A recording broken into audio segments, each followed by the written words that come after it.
Cloud, the cloud. So we left off talking about repeated addition repeatedly. Uh, I guess pun intended. I don't know. I don't know what I'm doing anymore in terms of humor. So what we did was we talked about multiplication as really a shortcut for the idea of the concept of repeated addition, right? And so that's kind of where we're picking up, and we're getting into some of the applications now. All right, so that's kind of where we're living. So we have the four major situations involving repeated addition. You know, there's many situations that involve repeated addition, but there's the four major ones. The distinct repeated sets, we have arrays.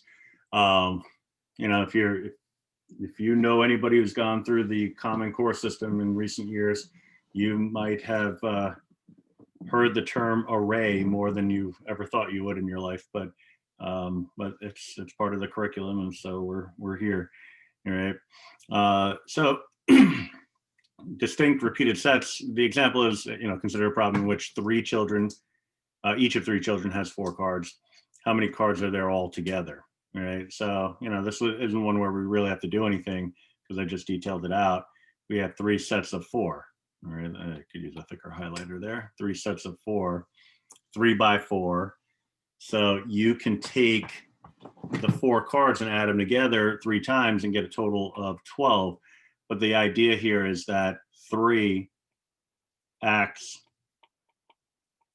as a scalar multiple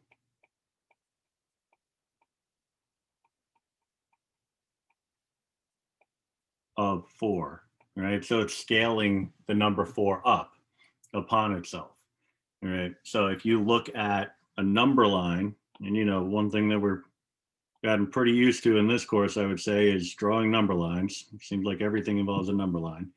So we have a start value, and then 4 units later, 2, 3. Oop, get a little consistent on the spacing there. I'll throw the starting line a little sooner.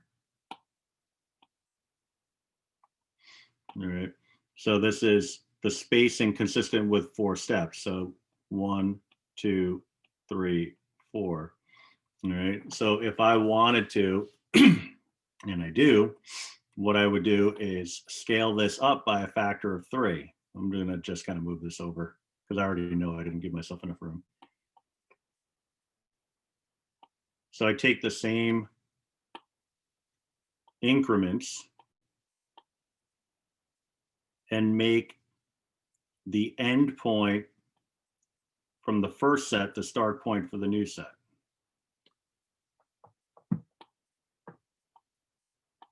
And then do the same thing so that the end point becomes, for one set, becomes the beginning point for the new set. All right, so you'd have 5, 6, 7. This one's a little bit harder to display. 8, 9, 10, 11, 12. But the idea is that we're taking that number 4, and all I did was I really just kind of created the distance associated with that number 4, and I made that my scale factor. So I'll, you know, let me thicken this up a little bit. I'll make it like 0.75.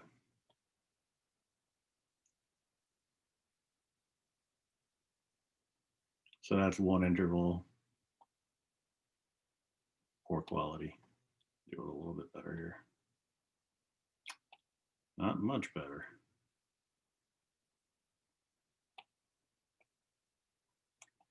Yay. Come on, straight lines for crying out loud.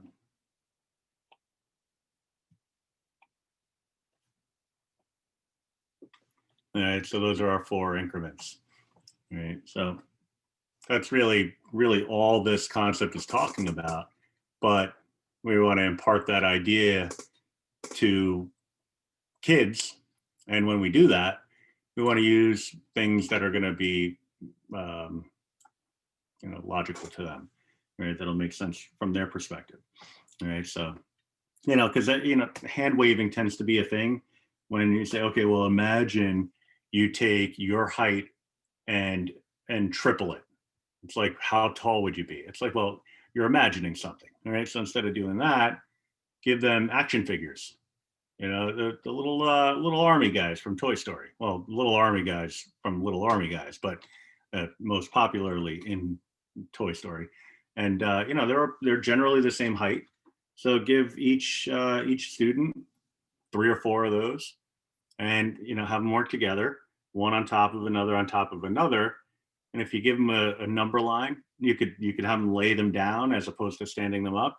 Uh, you know, give them a number line and have them give an estimate of what the individual height would be, and then what the height would be after they did 3 or 4 or 5 of the little army guys.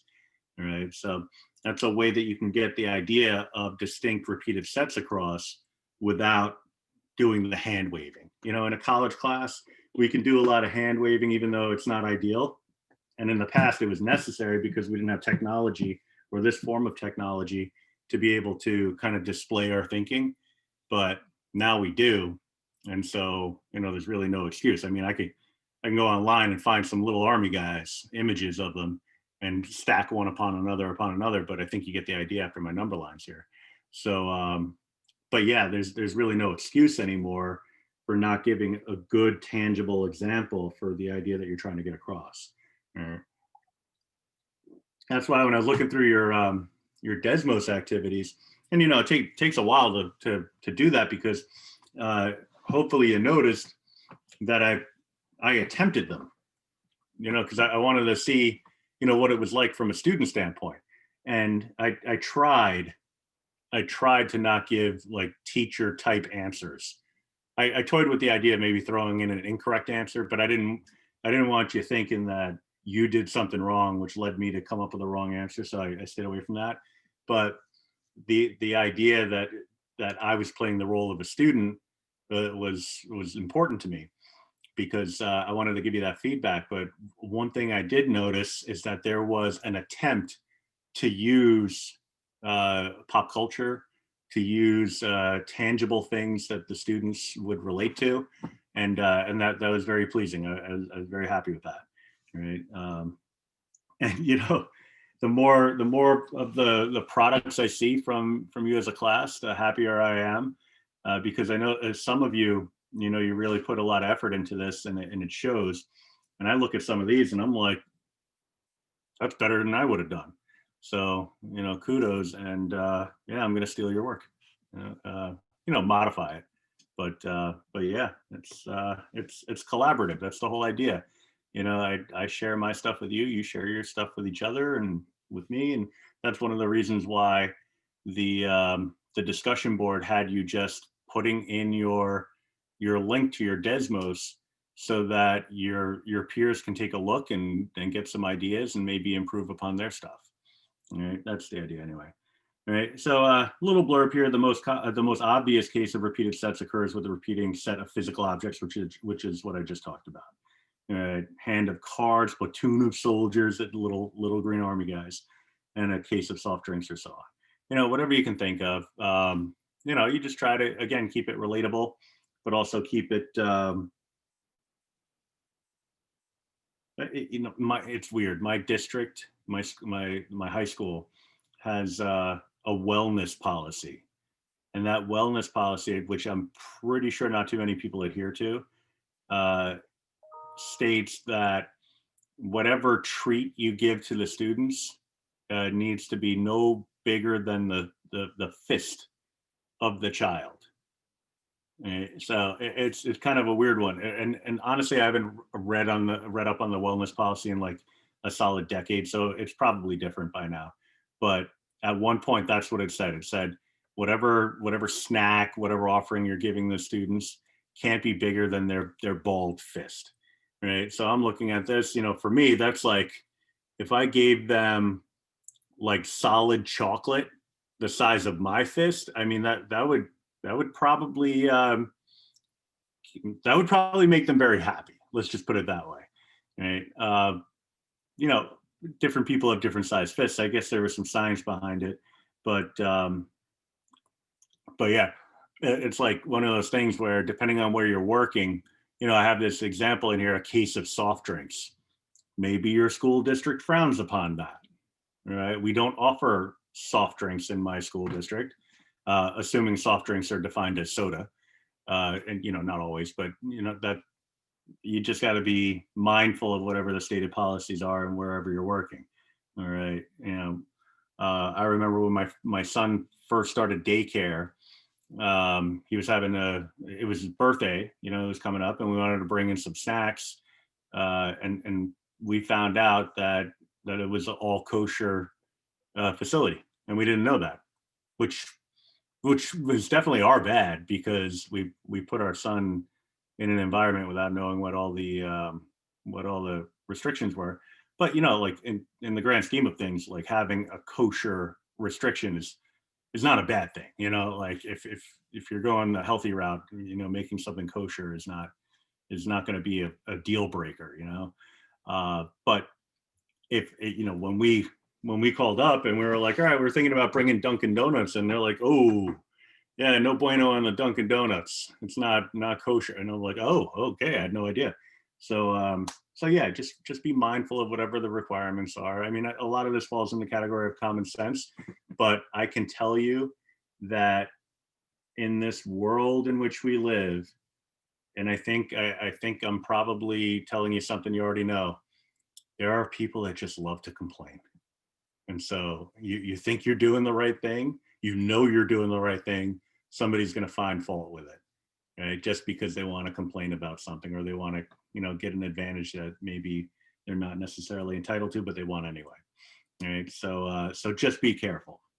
It sounds stupid that I'm harping on this idea of a case of soft drinks as an example for a problem, but the number of things that I've heard complaints about in the past, not necessarily directed at me, but colleagues and peers in other districts, it's all mind blowing. So you just gotta be thoughtful and be willing to make adjustments on the fly. You might have a trunk filled with Diet Coke that you're planning on bringing into school.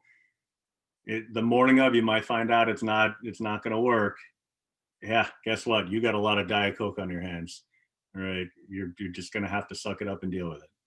All right. Arrays. Consider the situation where, in which, well, Rachel. I never defined that Rachel was the individual that we're talking about here, but there's a girl named Rachel, and she's got some T-shirts. All right. Consider a situation in which Rachel has 3 T-shirts and 2 pairs of shorts. All right. So a little typo for somebody. Oh, all right. And the following diagram illustrates one way to determine that Rachel can put together a total of 6 different outfits. And we talked about this a little bit last time. The combinations of T-shirts, shorts, or whatever. Like I keep it simple because I don't really know. Like you see that I'm wearing a T-shirt. You might not be aware that I'm also wearing shorts, but that's my uniform. Like on a daily basis, unless it's too cold, and today is like borderline too cold, it's T-shirt and shorts. All right, that's my outfit. So everything in my mind goes to T-shirts and shorts. All right, so I know there's other types of attire out there, and that's one way that you can spice up your lessons and make them a little bit more interesting and make them more accessible to your students. Because yeah, maybe a person like me will look at a word problem in a math class and say, you know what, I want to give an example involving different outfits. I don't know what anything's called. I just know that, like you got dresses and you got different types of shoes, and some of them are the squishy ones, the Uggs, I believe. And then there's the ones that are, like high heels and stuff. I don't know. But like a person like me in a class, that might be lost on. It also might be like, I look at it and say, oh, never knew what that was called. Interesting. I'll file it away in my trivia knowledge bank, but there is somebody in the class that's going to get a rise out of that. They're going to look at it and say, oh, I know what those are. I know what those kind of shoes are. Like, and for me personally, it was, like, surprise, surprise. It was sports. It was Star Wars. It's Star Trek also. Get all my ships back here. It's sci-fi just in general. Whenever I saw a word or a problem that reminded me of something that I was interested in, it always it always felt a little nicer. Like, I knew that my knowledge of Star Wars or Star Trek, that wasn't going to get me an A on a test, but it was a day brightener when I approached the problem. So, including that kind of stuff in your setups is kind of nice, because I know what a lot of people do, and I see it all the time, and it's good. Don't get me wrong. You make a word problem and you want to throw in a name of somebody, right? So what are your possibilities? Your kids, a sibling, somebody that you know and care about, or like, unless it's a problem that is really hard, maybe you throw in the name of a person that you hate, so that you could be like, well, when the students hate this problem, they're hating the person you hate on top of it. Like the little ulterior motive there. So you got that kind of stuff. A lot of teachers, what they'll do is they'll throw in the names of their current students, which is, it's a nice touch. But the problem is with that, unless you plan on changing those files every year, that's going to become dated pretty quickly. So Charlie, who's in your class this year, there's not necessarily going to be a Charlie in your class next year. And so, now what was a good intended kind of thought doesn't really necessarily play anymore. But it's not bad. It's just not, it's not that touching kind of thing that you were hoping for. So that's something to keep in mind. Yeah. I mean, I think that's probably all. Yeah. Yeah, that's all I really wanted to say about that. Just in terms of choosing names, just go with what makes sense to you, but just don't fall in love with a particular idea. Other teachers, students sometimes get a kick out of that. Like Mr. Walsh down the hall. They like Mr. Walsh, the gym teacher, Mr. Walsh. Everybody likes Mr. Walsh, or the art teacher, or the principal. Like, it just something that the kids can all, like, resonate with. All right. So in this kind of problem, you have the opportunity not only to connect with the students based off the names that you select, but also the context of the problem. So now, let's say Rachel in your class is a fashionista. Now she's going to look at this and say, well, that problem was chosen for me. So if you can make the adjustment on a year by year basis, that's a good thing, right? But I know that there are some problems that you want to set it and forget it. You make the problem so that you can use it year after year after year. But now in this digital realm, there's no reason why you can't at least be open to the opportunity, or open to the mindset of changing names or scenarios on a year by year basis, because it's not necessarily going to press. All right. So in this case, with your t-shirts and your shorts, all you're doing is matching up every possible type of t-shirt with every possible type of shorts. All right. In this case, I would not suggest that you have the students draw it. That's one thing. I mean, unless you're going to get the art teacher on board to help you help them actually draw these things in a way that you can kind of make sense of what they're doing. But that, it sounds like a good opportunity for Desmos though, right? Because you can drag and drop with Desmos. So an activity where you're giving them the samples, a sample space of values, where you get the different types of shorts, different types of shirts, and you're just matching up, the card sort function sounds like a good opportunity for something like that. Right? And it also gives them an opportunity to explore this aspect of multiplication. Yeah, I mean, the whole blurb there really just kind of gets across the theory behind it, but I think that all just kind of makes sense. You got 2 rows, 3 columns, you multiply and you get your answer. But again, there's more to it than that. All right. Whenever you create a word problem, it's got to be with the thought process of, okay, who's my audience and what am I going after? All right. And we also want to touch on the 3 forms of mathematical instruction, the verbal, the graphical, and the numerical. All right. I'd make it a point to talk about that or mention that every single class, because I keep putting them on the skills assessment, and so far 2 skills assessments, and there's still people who get it wrong. I don't want anybody to get that one wrong. There's 3 modes of mathematical instruction: verbal, the visual or graphical, and the numerical, and that's it. All right, it's not expositional. It's not. All right, so on the next skills assessment, I'm going to put the same dang problem. I'm not even going to change it. And it's like, in my mind, I'm like, if anybody selects expositional, I'm going to fail you for the course. No, I'm not going to do that, but I kind of want to. I really sort of do.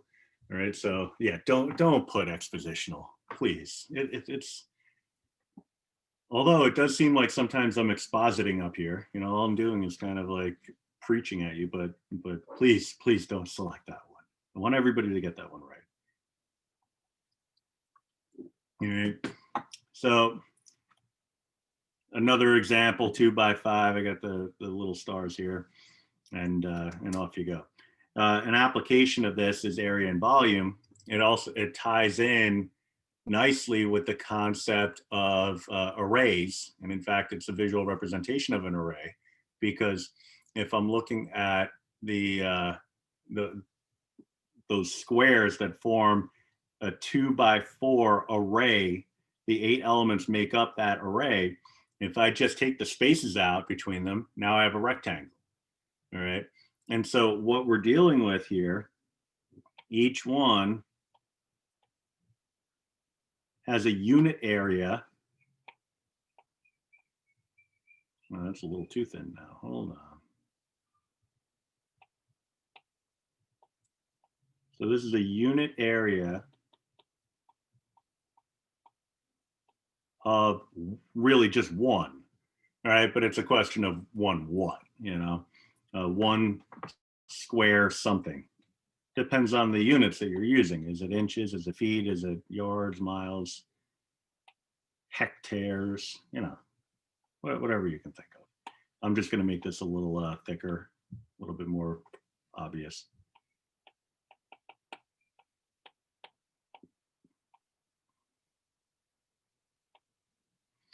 All right. So it's one square unit. So all I'm going to say here is one square unit, 1 unit squared. Just knowing that that's representing, let me just make sure my fill color is on. This part changes from problem to problem. 1 unit squared could be 1 square inch, 1 square mile, like I was saying. All right.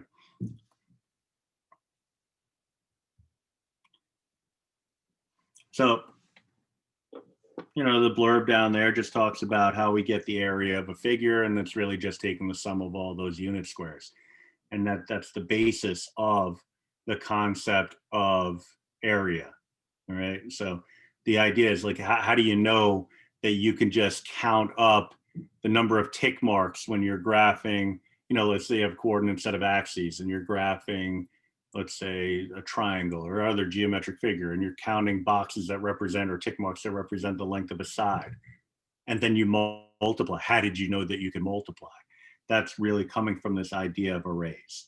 All right. So that concept of area and volume is a type of multiplication, but in a geometric sense. All right.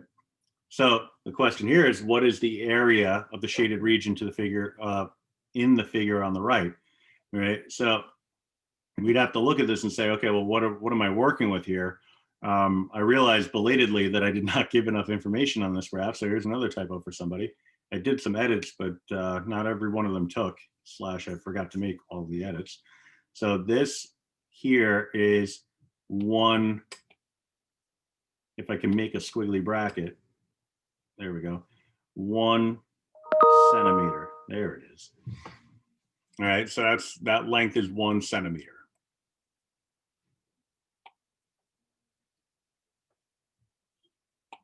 I'm going to make it a little bit bigger. All right, so that vertical distance is 1 centimeter. Now, what I want to do is get an idea of what that horizontal distance is. And that's all, that 1 centimeter is all I'm giving you for this problem. So what I would do is I would, well, first identify the other side here. I know that that's going to be 1 centimeter. I need some way of determining what the base is. All right. Now, one way that I can handle that would be estimation.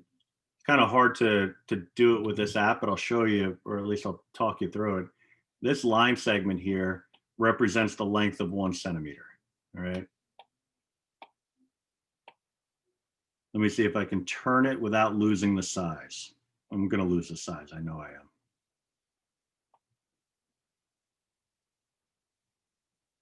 I didn't lose the size. Great. All right. So that's still my 1 centimeter. It's a little askew, but that's all right.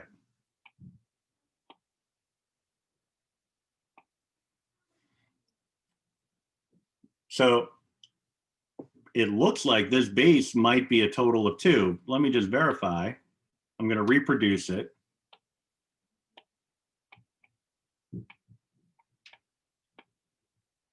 It looks like it's pretty spot on. All right. So based off of just estimation, you know, educated estimation, we've determined that this base has a length of 2 centimeters. Now, if you're fine, you know, with things like the area of a rectangle formula, you can go for that, but that you'd be sort of missing the point. So let's create, instead of a rectangle, 2 congruent squares. All right. So the area of the shaded region, we'll get to that in a second. But if I want the area of the rectangle,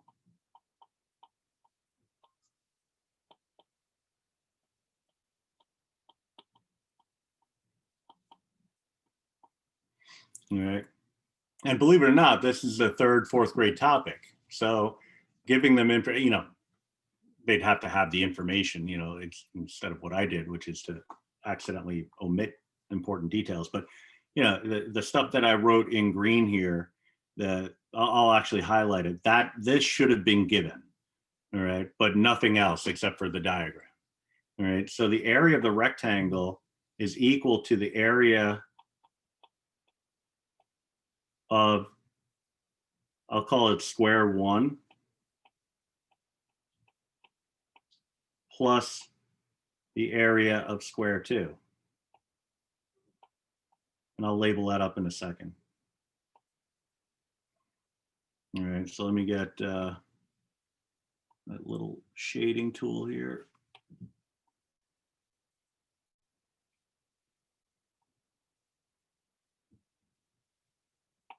So this is square 1, back to square 1, and this is square 2.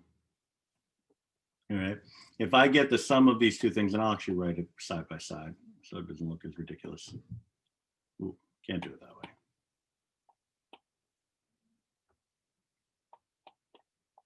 You know what I'll do? Shrink-a-dink time.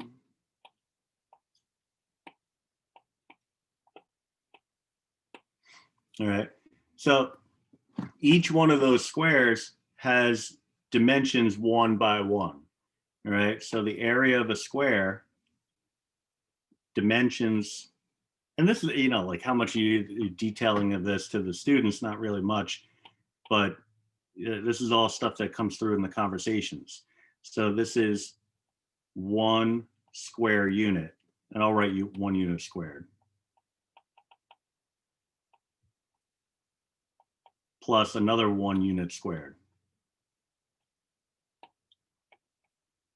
Because what we did was we decomposed another word that you probably wouldn't use with the students because that's a weird one, but all it does, it means that you break a geometric figure down to its basic components. All right, so unit figures. So unit squares, unit circles, depending on what topic you're working with. But if you break it down into its decomposition, then you can take the sum of all the components that make up that decomposed figure. All right, so that will give you 2 square units. So that's the area of the rectangle. Now the area of the triangle. Now, sometimes appearances is really all you need. You know, you look at it and say, well, that looks like it's half of the area of the rectangle. So it turns out that's what it is. So the area of a triangle, or area of this triangle, but area of any triangle, is always going to be half of the area of a corresponding rectangle. So area of a triangle is 1/2 the area of a rectangle. It's got to be a specific rectangle, but a rectangle nonetheless. So if I take my 2 square units and divide it by 2, I would get my result, which is 1 square unit. Right? Which is kind of a weird thing to think about, because what this is saying is that if I took the same, really the same figure, the same rectangle, and chopped it in half down the middle and shaded just one side of it, I would get the same area. All right, so let me just show you that real quickly.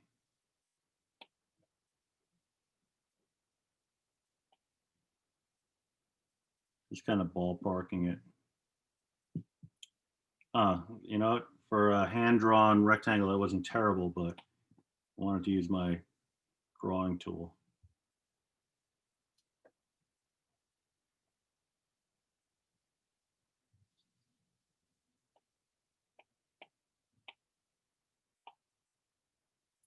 All right, so what we'd be looking at is something like this.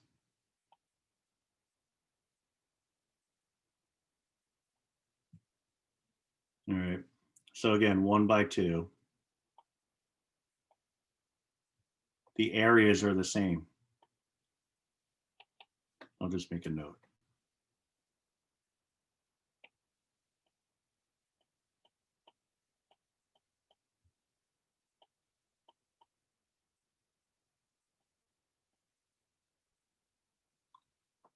All right, which is kind of a cool relationship, because now you have some ways to kind of play around with this idea.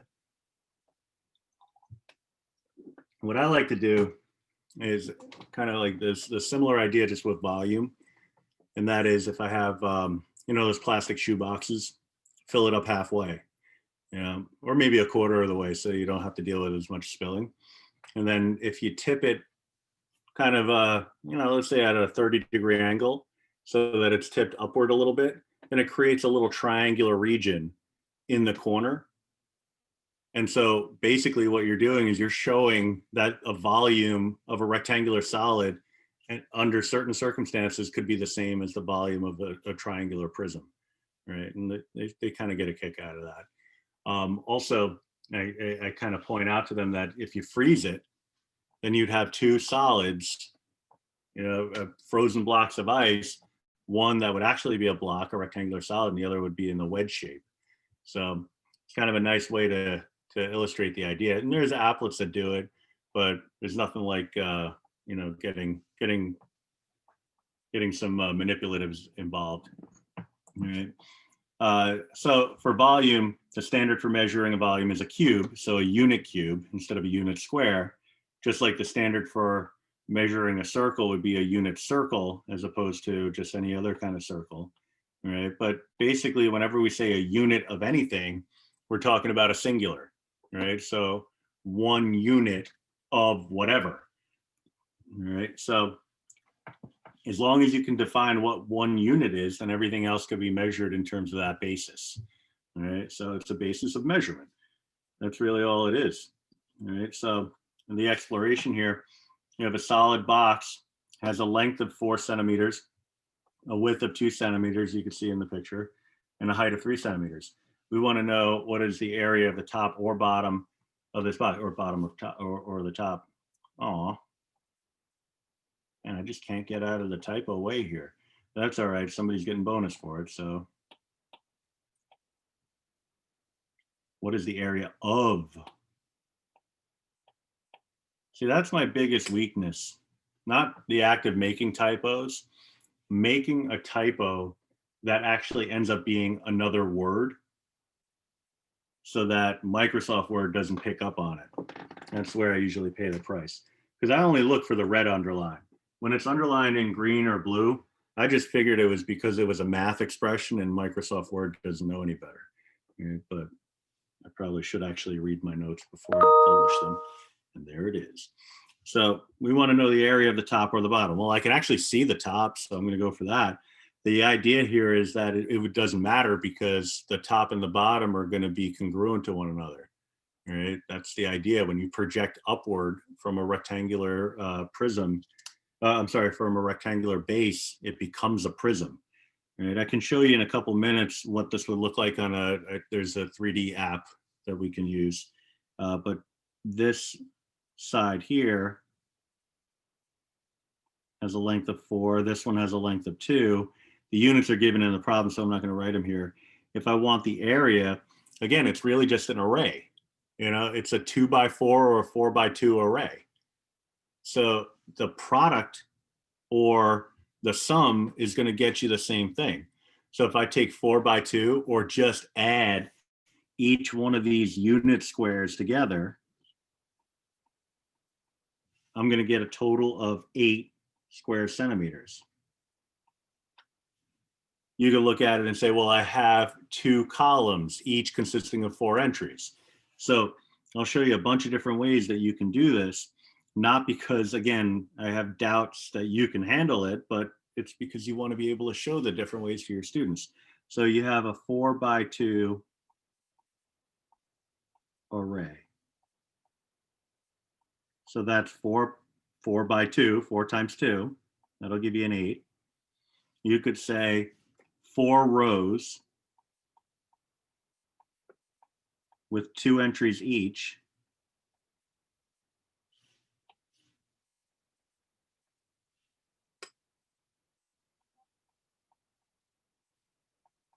That would give you 2 plus 2 plus 2 plus 2 gives you an 8. All right, so that's kind of like, it's repeated addition, but that's sort of treating the 4 as a scalar multiple of the 2. Right, and the last possibility is 2 columns with 4 entries each.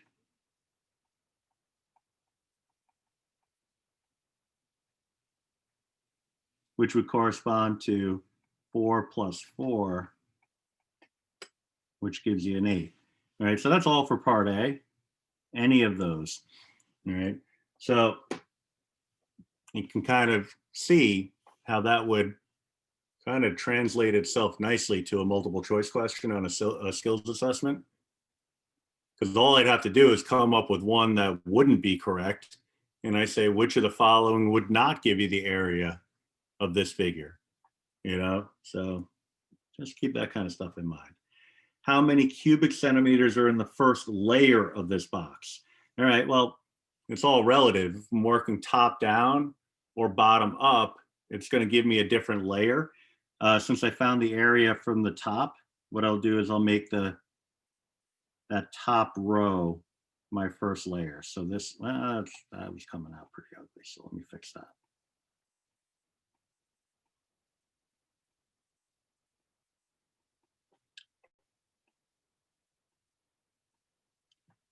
All right, so this is the first layer.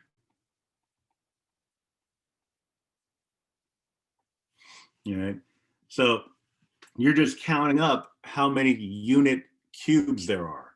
All right, so there are 8 unit cubes that make up the first layer.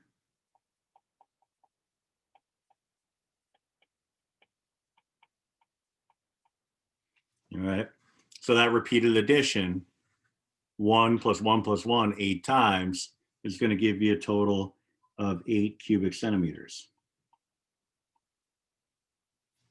How many layers does it have? You can see here that there are, if you're looking at that front face, there's a total of 3 layers or 3 rows in that front face corresponding to 3 layers. So this would be my second layer.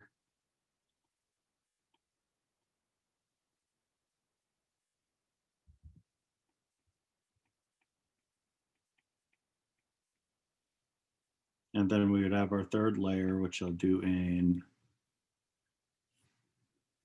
a nice green. No, I already have a green. That was weird. I'll do it in a nice blue.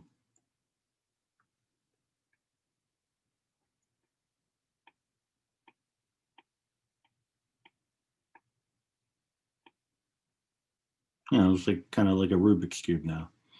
Third layer.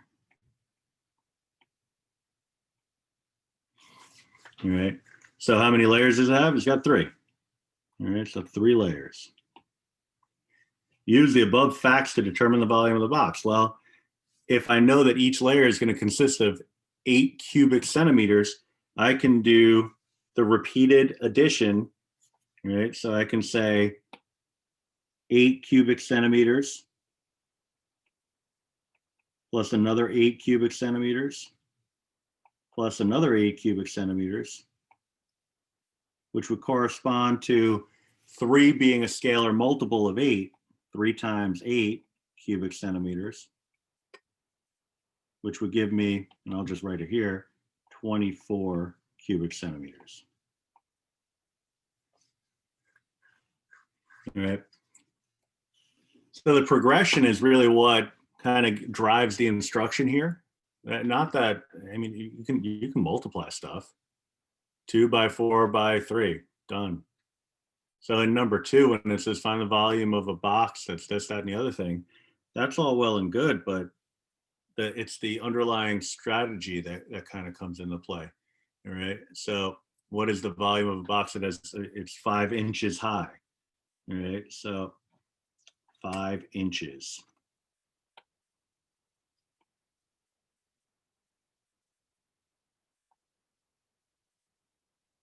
So let me get, well, you know, let me do it this way.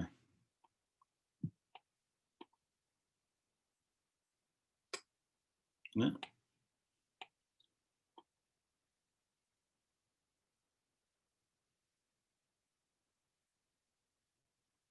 It's actually going to be 10 inches long, so I want to make it a little wider.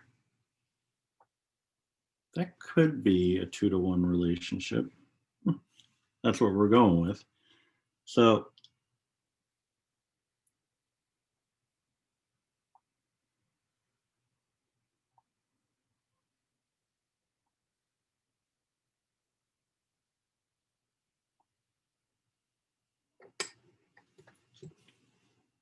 all right, so far so good. I'm kind of shocked this is actually happening the right way. So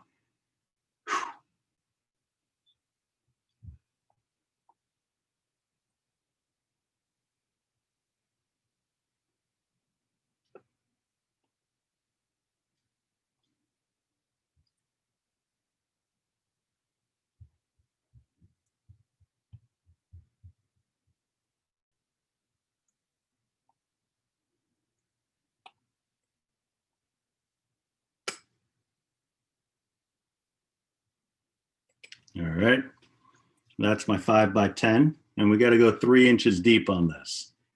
All right, so that one is perspective drawing, so that should be a little bit easier.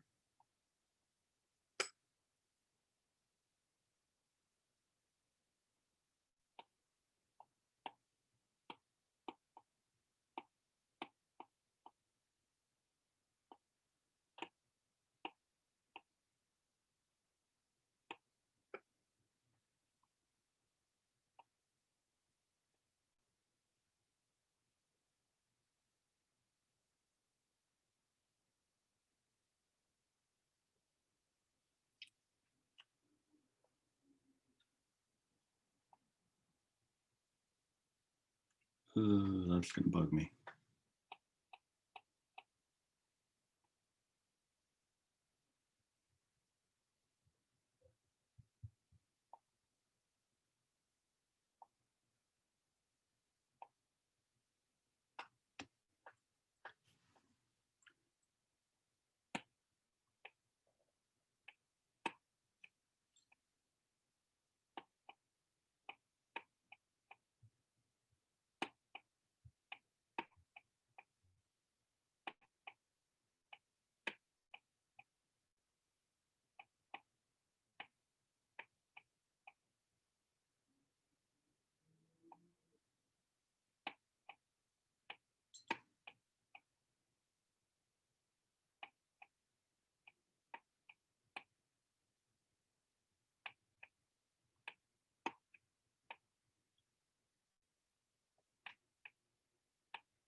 It took a little while.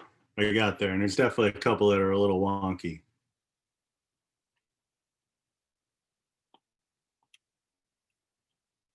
I think the spacing on that one's a little off.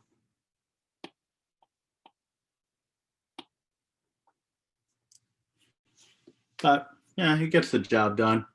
And that's really all we're looking for here. All right, so we're looking for the volume of the box. And here what we're doing is we're creating this box and determining its volume using, this is the unit cube method.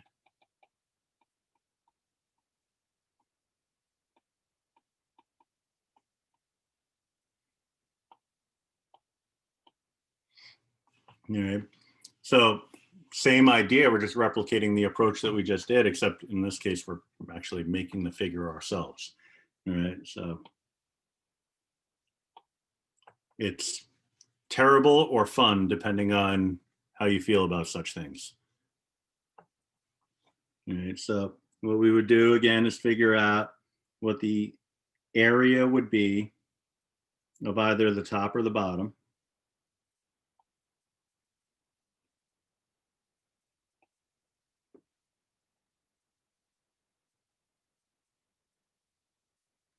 So that's 3 by 1, 2, well, it's 3 by 10. But if you're counting boxes, that should get you to the 30. All right, so what this does is it gives a nice visual way for the students to understand where that 30 is coming from. It's a 3 by 10 array. And all that stuff I wrote on the side, it's 3 by 10 array, 3 rows with 10 columns, 10 columns with 3 rows. Any which way, you're going to get a total of 30 possible unit squares. All right, so for the top or bottom, we're looking at 30 unit squares.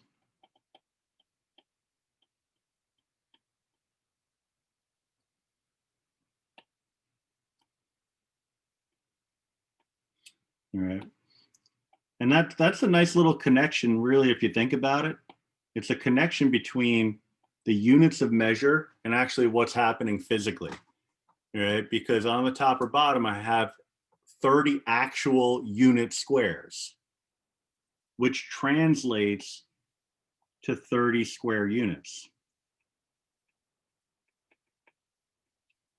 So the physical representation, that 30 unit squares, corresponds to the notation of unit squared. All right, so it's a nice little connection between the verbal and the numerical. All right, so then we want to look at the first layer.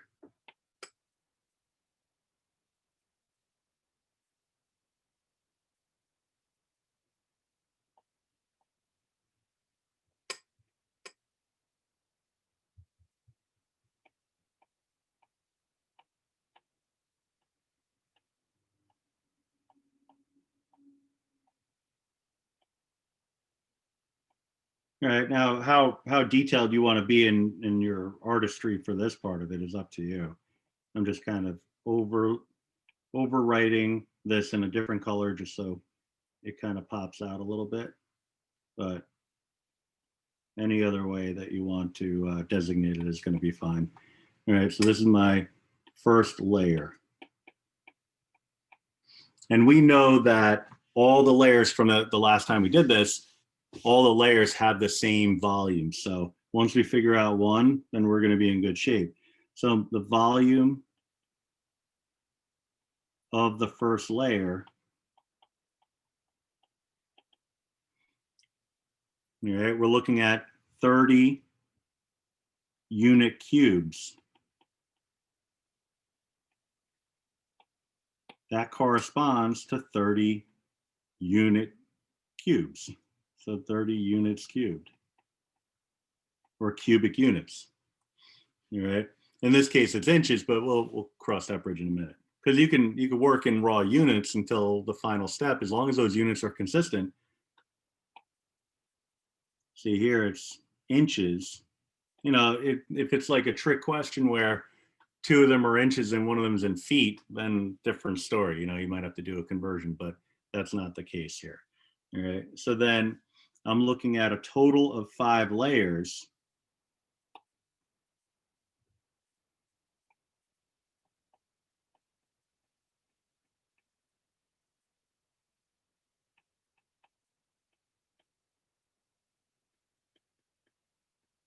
Five layers, each with a volume of 30 cubic inches, 30 cubic units, but it will be cubic inches in a minute.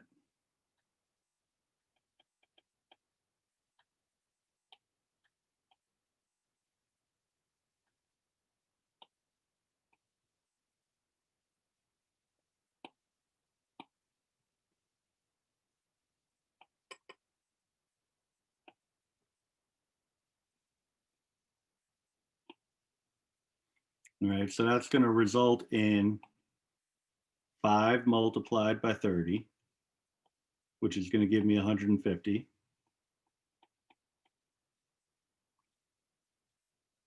And I meant to write cubed, not squared.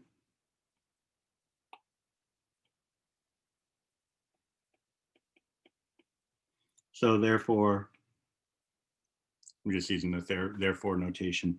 We're looking at 150 cubic inches. And you could have worked with inches the whole way through. I just wanted to keep it in general form for as long as possible because, you know, when I give you a skills assessment or when you're trying other problems, it might be in feet, it might be in yards, it might be in miles, whatever. I want you to be able to have a nice generic or general example to work off of, knowing that you just throw the units in right at the very last step, because it really doesn't matter what the units are because they are in fact just single units. All right. So everything that follows that blurb, that wordy blurb, is really just a generalization of everything we just talked about. You know, it's basically like, here's a summary. All right. So you're finding the volume of every layer and you're multiplying that by the number of layers, which amounts to length times width times height.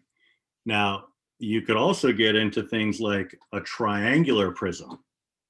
That's a little bit of a different story because you look at it and say, well, wait a minute, we just did a lot with unit cubes. We haven't talked about unit triangles yet. How are we going to do it this way? Right? One way to handle it would be to create a rectangular prism that's, you know, some sort of multiplier of this triangular prism. That's not fun, right? Something that we did kind of learn from this process of finding the volume of a rectangular solid is that part of the component of the volume, well, one component anyway, of the volume formula is the area of the base.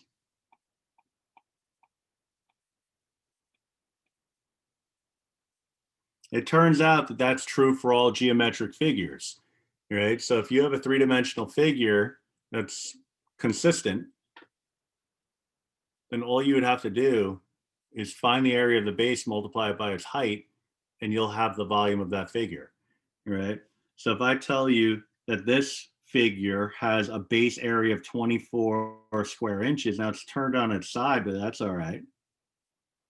So let me just mark this up a little bit. I can't do it that way.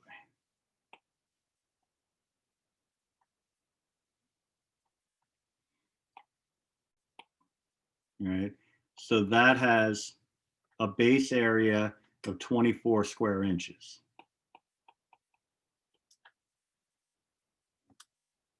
Let me make that bigger.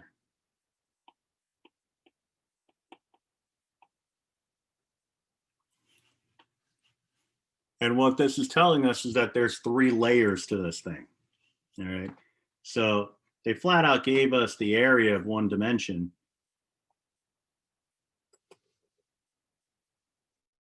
Or area in one dimension.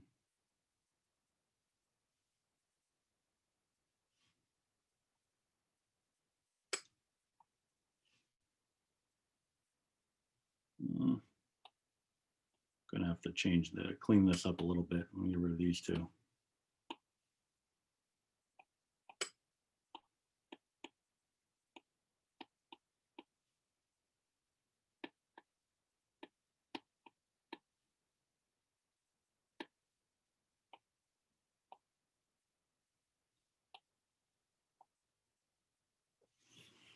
Right. So they're telling us that there are 3 layers to this thing. So each one of these would have a depth of 1 inch. Right. So we're looking at here the volume of one layer. Let me get a bright color. That's as bright as it gets.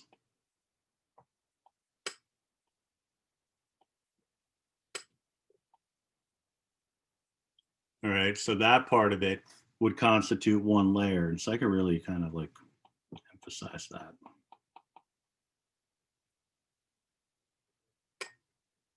That's not going to be visible.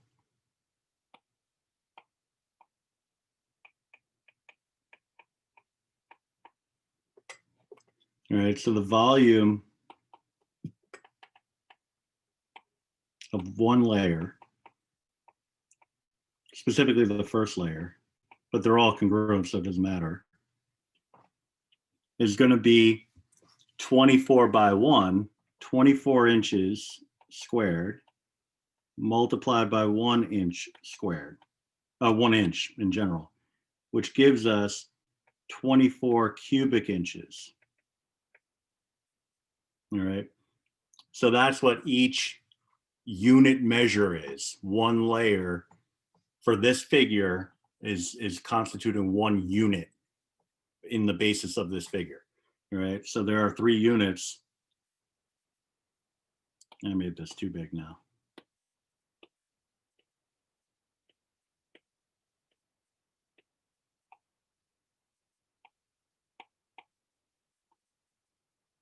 So there are 3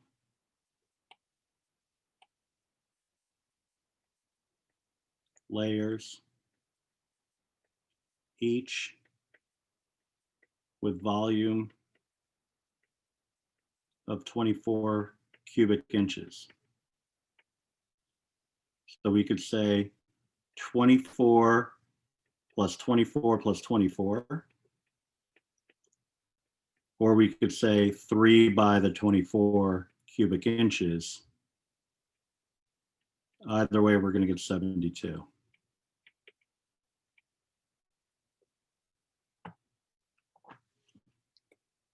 All right. So coming up with a volume is not, I mean, just the raw multiplication is not that difficult. It's not difficult at all. But understanding why you're doing it, that's really the point of all this. And it's very easy to lose sight of that because, you know, as a teacher, we often go into tutor mode. Oh, just do this. It's so much easier. You're kind of missing the point if you do that. All right. If you're cramming for like a state test, that's a different story. Sometimes you got to do what you got to do, but oftentimes it's, or at least the hope is that that's after you've done all the foundational stuff where they're going to learn what they're going to learn. They're going to get all the content knowledge. They're going to apply it. They're going to learn the origin story behind everything. And then when push comes to shove, they just want to get stuff right on the test. That's different. But in the process of trying to impart the knowledge, we don't want to gloss over this stuff. Right? We want to spend a fair amount of time on it. And that's where the manipulatives come into play. Right? Sometimes just little stacks of paper, you know, paper with a pair of scissors and some Scotch tape goes a long way. Right? So definitely take advantage of those opportunities. All right, so we have all these different types of prisms that you can have, and I'm going to show you really quickly how we can do this using technology. So I'm going to bring you over to a different app than we've used before, or at least a different use of an app. I'll just say that, or say it that way. I'm bringing it up, and then I'll move over to that screen.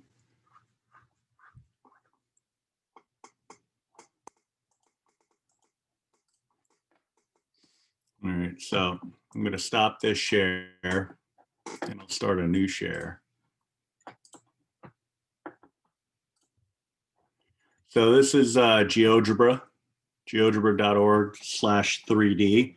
Brings up three-dimensional graphs. Or at least it allows you to construct three-dimensional graphs. It's pretty cool. There's some opportunities for you to really kind of dive into the manipulative aspect of the stuff that you're trying to kind of display to your students without doing the hand waving. And besides, you saw how long it took me to create that that cube, and that was with the support of an app that does the line straightening for me. If I were doing that with a pencil and a ruler, I honestly, I'd still be doing it. Right. So that's something to keep in mind. All right. So we want to be able to streamline things, but we also want to be able to get that information across in a meaningful way. All right. So again, it's geogebra.org/3D. And when we get into our next tech assignment, we'll be using this app. So this is kind of like a preview for that. All right. So, and it won't be difficult, I promise you. But there is a learning, just like every other form of technology, whether it's Desmos or this, there is a learning curve. So the 3D, obviously, hopefully, stands for 3 dimensions. You see, we have a 3-dimensional coordinate system. You know, normally you have an X and Y axis. Here we have a Z axis. All right, so length, width, and it also gives you height. I'm going to turn on some labels here just so you can see it. All right, so I'm going to go into settings, and you see these different options. You can show the axes or not. I don't know why you wouldn't necessarily want to show the axes, at least initially. Show the plane. That's that gray plane. It looks kind of ugly, so I'm going to get rid of that. Projection, that's something that's kind of weird. I'll talk about that later. Snap to grid, that's a good function to have on. Zoom to fit, that's also a good function to have on. But I'm going to go to settings again. So settings within settings. And you see here that it asks you or it gives you options, really. Again, showing axes if you want them colored, or if you don't, if you want them just black and white. I tend to want the axes to be black and the background to be white, so that anything that I produce is in color. It stands out from the axes, the coordinate axes. But I'm going to go to x-axis, and where it says label, I'm going to turn that axis on. I'm going to turn that label on, I should say. And then you can also choose what kind of units you want to have, which is kind of cool. Degrees, radians, but not really the focus of this class, but millimeters, centimeters, meters, kilometers, and you can even get money involved. All right, but different story for a different time. So I'm going to go into the y-axis. I'm going to turn that label on, and I'm going to do the same thing for the z-axis. All right, and again, you have the option for a grid. You can actually show a grid, which is kind of cool. It gives you kind of it's basically the floor in a 3-dimensional system. It's kind of a nice visual, and I'll get out of the screen in a second, and you'll see. You also have projection. It changes. You can it's kind of weird to describe it in without too much detail, but it basically changes your perspective, how you want to view the graph. So orthographic is generally what we want. It's kind of sort of an oblique view of the figure. All right, so what I'm going to do is I'm going to orient it this way so that you can kind of see it. X and Y axes, depending on how much experience you have mathematically, you may not, have done much with function related graphs and such, but in most cases, you've plotted points on a coordinate system, right? X comma Y, like you're plotting 2 comma 3, something like that. What we're looking at is a third dimension, right? So what I can do here is I can reorganize it a little bit so that you can get a better view. So this is the x-axis, right? So you get the x-axis on the right-hand side and the y-axis vertically. that's what you would expect to see if you were creating a graph. If I wanted to, like if we were in an algebra class and I said, plot the point 2, 2, I'd plot a point right at the intersection of 2, 2, sorry, 2, 2, the intersection of these two dotted lines. And then that would be the end of it. All right. But the thing is, I created perspective here by changing the orientation and giving it some height. All right. So it's basically looking at X and Y as being the floor, like the physical floor, and the Z axis being a distance up a wall. All right. It's kind of like you're looking at the corner of a room, the corner of the room that's on the floor, so here's the floor going into the corner, coming out of the corner, and then here is the corner itself as you go up, right? And so, Professor, does it grow like 3D, or does it stay like that? Say it one more time. When it like say you want to do a line like y equals something, does it grow like 3D, or does it just go up like a regular graph? It grows three-dimensional. So if you did it like y equals, oh, okay. Yeah, it would look something like this. So you would see, here's what y equals x normally looks like, but now it has height. Right. Okay. So it's kind of a cool relationship. But what we can do, because like for second and third graders, I mean this would be mind blowing. Yeah, that seems complicated. Like, whoa. Very complicated. So we don't want to lead with this. We want to kind of build towards any kind of understanding of that. But we're going to keep it simple. If we go into this toolbar here, you have this geometry tool, the circle with the triangle. It gives you some basic tools, right? And that's kind of where we want to focus. So you can create a cube, select 2 points, and when you click, by the way, when you click on something, it tells you at the bottom what to do when you want to create that thing. Select 2 points or other corresponding objects. All right. So there's some other things like pyramids and planes through 3 points. There's some pretty advanced stuff in here. If I hit more, you can really see some advanced stuff. But we're going to keep it relatively simple. You'll even see that there's an option to compute volume. I lost it. It was here somewhere. Well, it's there. You'll if you scroll around, you'll see it. I'm kind of not wanting to give up on it now, but yeah, it was there. Anyway, so if I want to create a point, I can select the point tool. You see, select a position or line function, and it'll plot a point. And then I can move that point however I want to, and everything will be fine. So like if I connect 2 points, I would create a line segment. So I'll just plot a point there. I'll plot a point, let's say, it doesn't really matter, here, and then another point over here, for example. All right. So if I wanted to, I could connect those 3 points. I can do it with line segments. All right. So I can grab the segment tool and go from, let's say, A to B, and then B to C, and then C back to A. Now I've created a triangle.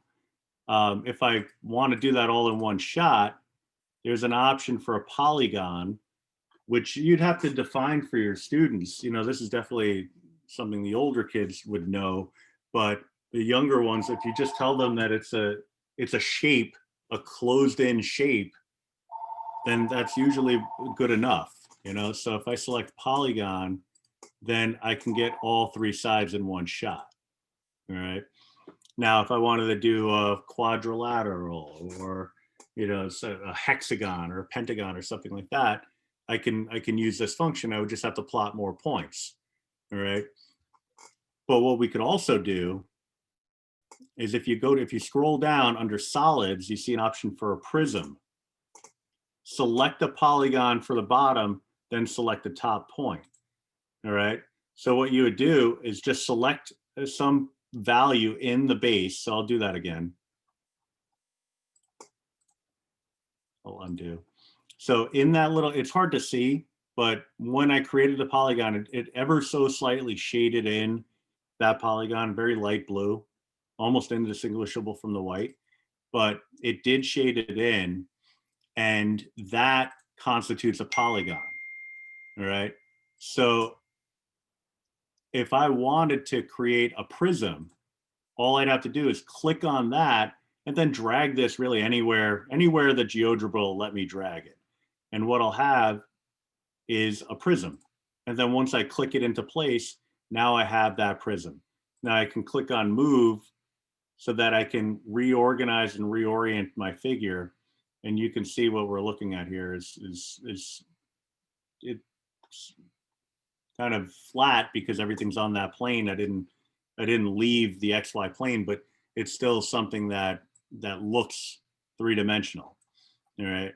Now, if I wanted to, I can kind of change the structure of this a little bit to allow for height, but that's kind of beyond at this point.